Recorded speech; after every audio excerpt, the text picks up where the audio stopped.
তোর ফোন দিয়ে আউন লাগলো কি লিখে? হ্যাঁ, মন্নানো জমি কি তোর এই দল করতে 1 সপ্তাহ লাগে? হ্যাঁ, তোর 1 লাখ টাকা দিছে, আজকে 1 সপ্তাহ হয়ে গেছে গা। সমস্যাটা কি তোর? হ্যাঁ, তুই পারবি না আমার ফোন দিয়ে ক ভাই আমি পারবো না। তুই টাকা কি করছিস? টাকা দে, তোর জমি দল করা লাগবে না, আমি ফালান বাড়িতে কাজ করাবো বেটা।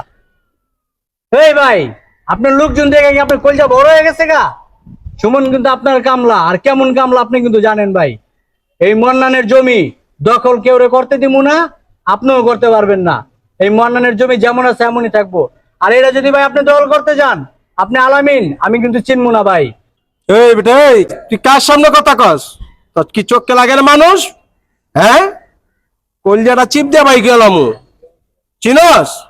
এই বড় ভাই এখানে বড় দিচ্ছে দোষটা, বড় এত ছাউন কে গলাটা পাড়াই ধরে একেবারে বহাই দিমু। এই সুমন, যদি একবারে চাওন করো বড় সামনে রাত্রি মানে সব থেকে ফেলা দিম একেবারে। বেটা, তুই আমার দেখলে 10 মাইল দূরে থাকতি এই মেশিং এর ডরে, আর তুই পাউড আছে সুমনের দিকে। এই বেটা, কথা একবার নামায় ক, নাইলে এমন একটা মোড়া দিমু, মোড়া চোটে গু সুদা বাইক নালাম। এই জমিন দখল করুম, কেউ লাগবো না, ঠিক আছে? তুই আলামিনের টাকা নিছ, টাকাটা দে, যা দেখা দেবো আমি। কি করছি বুঝছস? আর একটা মোড়া দিমু, একটা কথা ক, সাউন্ড বাইক তোর মুখ দিয়া একটা মোড়া দিমু, বেশি দিমু না।